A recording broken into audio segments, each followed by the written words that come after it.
Despite the fact that Ahsoka theories have been going up in smoke lately,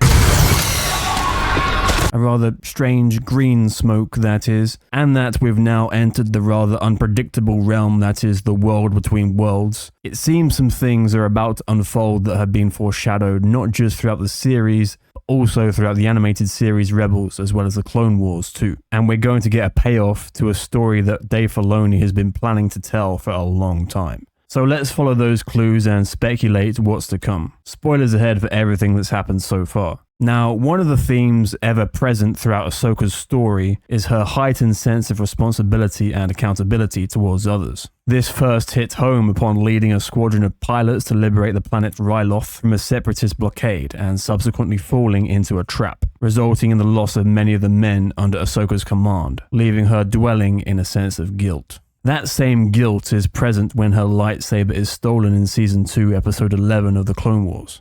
You worry that if people die at the hands of your lightsaber, that you will be as guilty for their death as the one that strikes the blow.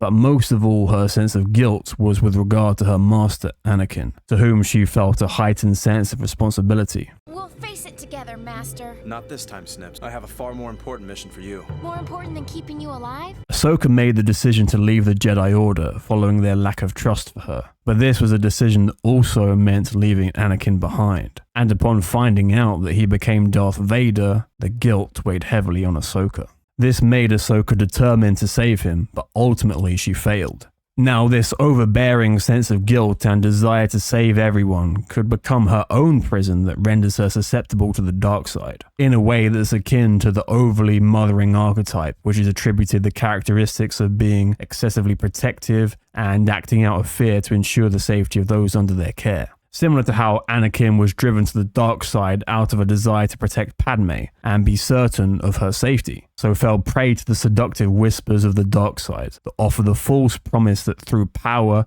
everyone can be saved. This would run in contrast to the light side morality of being willing to accept that there is uncertainty to the world that you can't control and manipulate. But despite that uncertainty, you can still find inner peace and balance. Now it seems unlikely that Ahsoka will join the dark side, but there's someone else who may yet fall prey to its allure, and that would be Sabine. The first indication that Sabine may be charting a course towards the dark side occurred when Jedi and father figure Kanan taught her saber combat following Sabine's acquisition of the darksaber. However, Sabine responded poorly to Kanan's teachings, and he became reluctant to teach her at all, stating that she was difficult to train due to her inner conflict as opposed to balance. A statement which Ahsoka reiterates in Episode 3, stating, "Anger and frustration are quick to give power, but they also unbalance you."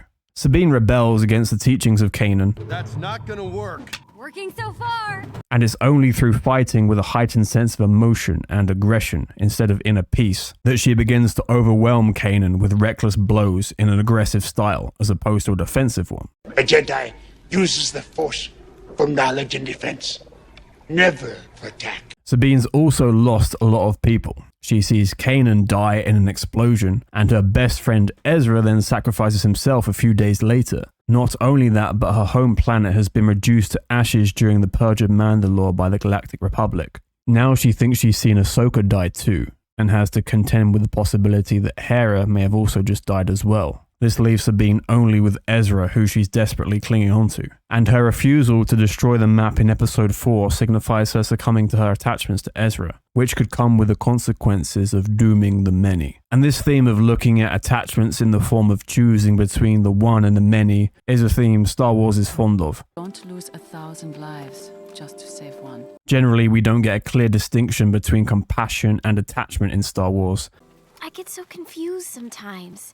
It's forbidden for Jedi to form attachments, yet we are supposed to be compassionate. But this is something I take a stab at in my Grogu video, as well as offering an explanation as to why exactly attachment can be seen as a gateway to the dark side. So if you're interested in that, check out my Grogu video and go to the 7-minute mark. Anyway, it seems there's a clear attempt to draw parallels between Sabine and Anakin. They both suffered losses and act out of desire to protect those they care for. In both cases, their masters couldn't save them or offer them what they wanted, so they turned to dark sources instead. Now we see Sabine with Balon's skull, who has seemingly been influenced by the dark side after losing faith in the Jedi. So we could speculate that Ahsoka will not just have some involvement in physically saving Sabine, but also possibly in preventing her fall to the dark side. But how will Ahsoka do this? She only trained under Anakin for 3 years, after which she was alone and without a master, or anyone to turn to for answers. And as a critique, I would say a depiction of a more lost, confused, and traumatized Ahsoka in search of answers would have made for a more compelling depiction, as opposed to the more cold and distant one that we get. But I'll cover that in my critique video to follow later.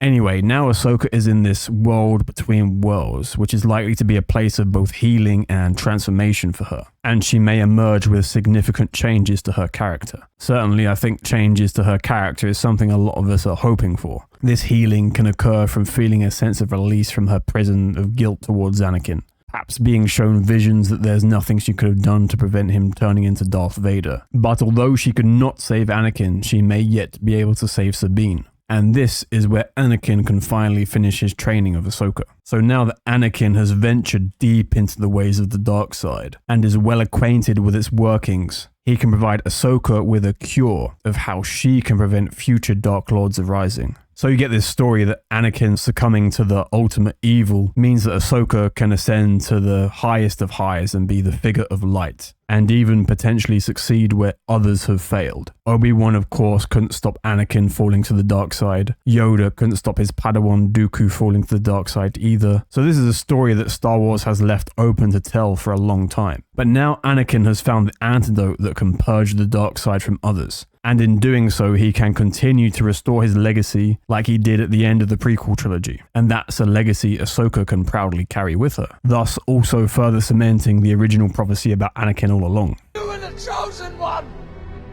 It was said that you would destroy the Sith, not join them! Bring balance to the Force, not leave it in darkness!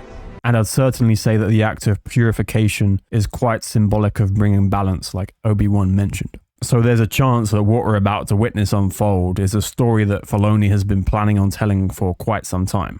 So this means that Ahsoka can save Sabine, or if not Sabine, perhaps purge the darkness from others, maybe Balon's skull or Shin Hati, perhaps even Ezra, but of that I'm quite doubtful. And finally, of course, Anakin can make good on his commitment to his Padawan, who had since been lost for a long time without him. This is a story I can get behind if Filoni goes about it in the right way. It's a story of how in the ultimate chaos the light can be found, how a flower can sprout but only under the conditions of the most desolate and barren of landscapes. That under the most unlikely of conditions, amongst the hopelessness and despair of evil, good can yet find a way to prevail. That, of course, is similar to the original story, that amongst overwhelming darkness, there was still that glimmer of light in Anakin that shone through in the end, so there will always be some kind of hope there somewhere. Though I'm not a fan of a lot of what's transpired thus far in this series, or Sabine being a Padawan in the first place, I can get behind the story of good finding a way to prevail amongst the ultimate evil. So just like Ahsoka purified her lightsabers, which also may likely have been foreshadowing, she may also be the antidote to darkness in a more significant sense, and emerge from the world between worlds as Ahsoka the White, who is seen depicted in the epilogue to Rebels.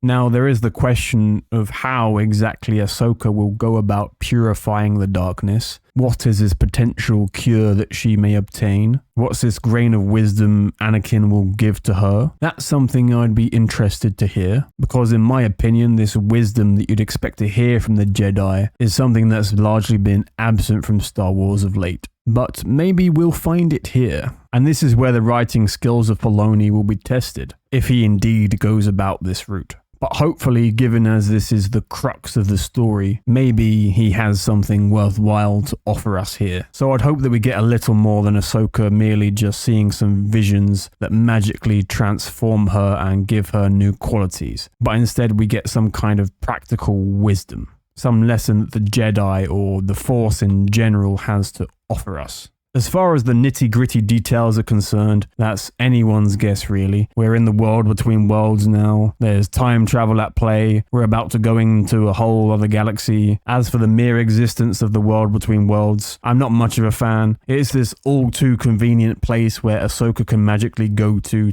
undergo her transformation arc. But maybe it'll be a plot device that can serve to tell a decent story. There is also the question of how exactly Ahsoka even ended up in this place to begin with. My best guess is that she managed to get there because she's technically dead, or at least unconscious at the moment, but will soon be brought back to the land of the living. In terms of footage from the original trailers that we haven't seen yet, there's a clip of Hera on the ground, so perhaps she'll be the one to rescue Ahsoka, but there's plenty of other theories you could speculate, and ultimately it's down to whatever Filoni decides. There have been a fair few writing decisions so far that I'm not a fan of, but I'll talk about that in a critique video to follow soon, in which I'll cover what this Ahsoka TV series could have been, in a way that captures what is, of course, in my opinion, the true essence of Star Wars, which has seemingly been, on the most part, forgotten. So if you want to see me float a few ideas out there, stay tuned for that video. Otherwise, if you want to see the Grogu video where I talk about the origins of the idea of attachment being a pathway to the dark side, there's a link to that on screen. Anyway, let me know your thoughts on the series thus far. I certainly have a few gripes myself, but I'd say at least episode 4 managed to maintain a constant sense of tension, so in isolation that makes it something worthwhile of praise. But we'll see how this all pans out.